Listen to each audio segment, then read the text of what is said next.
بسم اللہ الرحمن الرحیم رب زدنی علما۔ السلام علیکم ورحمۃ اللہ وبرکاتہ۔ محترم ناظرین، یہ سیر علماء کرام کا 124واں نمبر ہے، اور آج کے اس ویڈیو میں ہم معلوم کریں گے ابن قتیبہ رحمہ اللہ کے متعلق۔ ابن قتیبہ، ان کا مکمل نام ہے عبداللہ بن مسلم بن قتیبہ، ابو محمد، دینوری، نحوی، لغوی۔ یہ لغت اور ادب کے امام تھے۔ 213 ہجری کو پیدا ہوئے، بغداد میں، کوفہ میں بھی سکونت اختیار کیے، اور دینور میں ایک مدت تک آپ وہاں رہے، وہاں کے قاضی بھی بنے، اسی لیے دینوری کہا جاتا ہے۔ ابن قتیبہ رحمہ اللہ عالم تھے، فاضل تھے، ثقہ تھے، صاحب دین تھے۔ بچپن ہی سے علم حاصل کرنے لگ گئے تھے۔ قرآن کریم حفظ کیا، حدیث یاد کیے، اشعار یاد کیے، فقہ حاصل کیا، نحو کو حاصل کیا، اور حساب کو حاصل کیا۔ اسحاق بن راہوی سے حدیث روایت کیے ہیں۔ ابو اسحاق ابراہیم بن سفیان سے، ابو حاتم سجستانی سے آپ روایت حدیث کیے ہیں۔ تراجم کو بہت زیادہ پڑھتے تھے، خاص کر فارسیوں کے تراجم آپ بہت زیادہ پڑھتے تھے۔ آپ کا نام فقہا کی لسٹ میں بھی آتا ہے۔ دینور کے قاضی بھی رہے۔ تعلیم و تدریس میں رہنے کے لیے بغداد واپس آئے۔ علم اللسان میں ماہر تھے، اخبار میں ماہر تھے، ایام الناس میں ماہر تھے۔ آپ کا عقیدہ، ابو بکر بہقی رحمہ اللہ فرماتے ہیں کہ آپ کرامیہ جو ہیں ان کے مذہب پر چلا کرتے تھے۔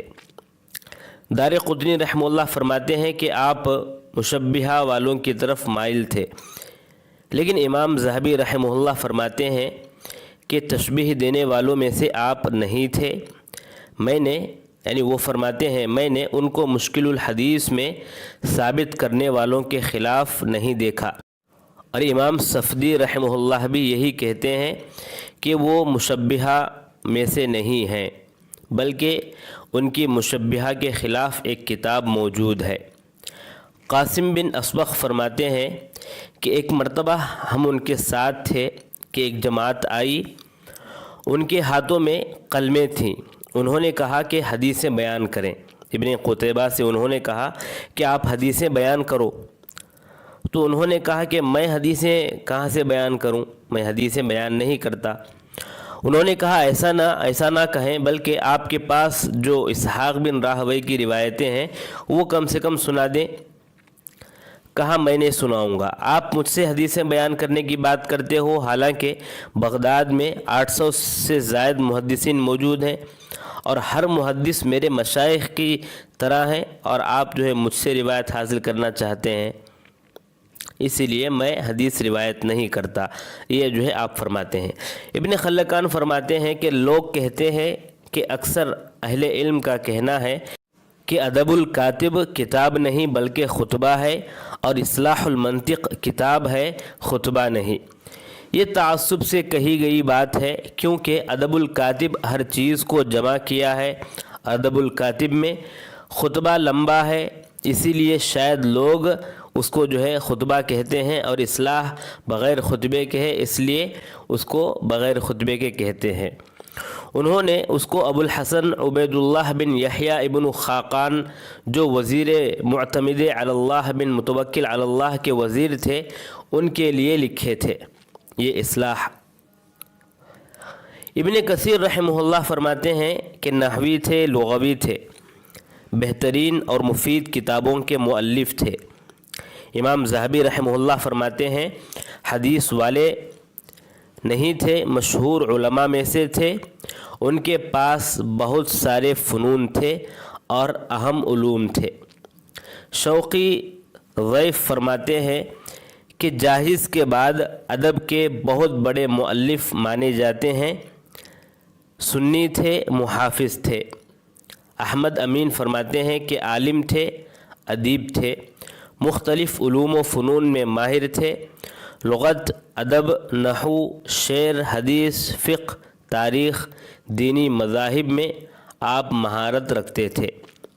ان کی بہت سی کتابیں ہیں، جیسے چند کتابوں کے نام اگر ہم یہاں ذکر کریں تو المعارف، ادب الکاتب، غریب القرآن الکریم، غریب الحدیث، عیون الاخبار، مشکل القرآن، مشکل الحدیث، الشعر والشعراء، الاشربہ، اصلاح الغلط، الخیل، اعراب القراءات، الرد علی الشعوبیہ۔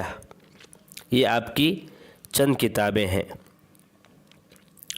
آپ لغت، نحو، قراءت ابو حاتم سجستانی سے حاصل کیے تھے اور ابو الفضل ریاشی سے حاصل کیے تھے۔ اسماعی سے بہت زیادہ روایت کرنے والے ہیں۔ آپ کے تلامذہ میں مشہور قاضی ابو جعفر احمد بن قتیبہ جو آپ کے خود فرزند ہیں۔ ابن قتیبہ بچپن ہی سے علمی میدان میں تھے، ہر فن میں وہ کچھ نہ کچھ کرنے کے خواہاں تھے، یہ ان کا عزم تھا۔ اور بغداد کی آب و ہوا بھی زبردست تھی، جہاں علماء کثرت کے ساتھ موجود تھے۔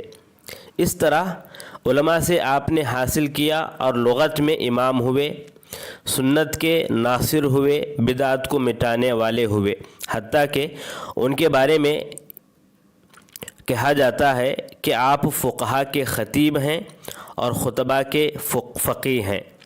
شیخ الاسلام ابن تیمیہ رحمہ اللہ تو یہاں تک فرماتے ہیں کہ آپ خطیب اہل سنہ ہیں، اور امام ذہبی رحمہ اللہ بھی ان کی خوب تعریف کیے ہیں، علم والے تھے، لیکن ایک بات بتاتے ہیں کہ وہ حدیث پر عمل کرنے والے نہیں تھے۔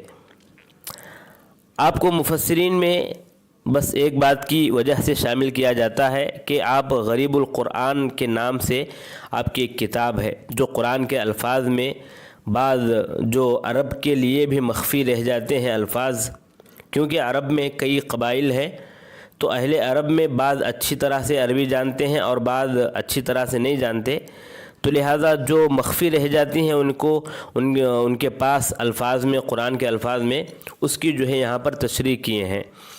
گویا کہ ابو عبیدہ جو ہے، جو اس سے پہلے ہم جن کی زندگی معلوم کیے تھے، وہ پہلے تھے غریب الفاظ جو قرآن مجید میں موجود ہیں ان کی تشریح کرنے والے، ان کو جو ہے بیان کرنے والے، اور ان کے بعد لوگوں نے سلسلہ شروع کیا غریب القرآن کے موضوع پر لکھنے کا۔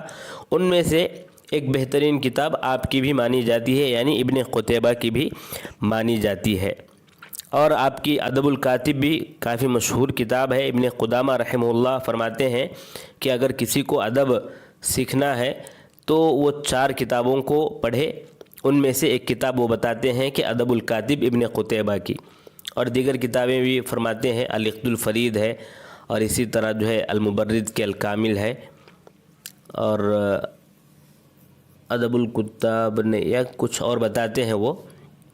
تو کہنے کا مقصد یہ ہے کہ آپ کی بڑی مفید کتابیں ہیں، اچھی کتابیں ہیں، ان کتابوں کو جو ہے پڑھنا چاہیے، مطالعہ کرنا چاہیے۔ اللہ سے دعا ہے اللہ تبارک و تعالی آپ کی خدمات کو قبول فرمائے اور آپ کو جنت الفردوس میں اعلیٰ مقام عطا فرمائے، آمین یا رب العالمین۔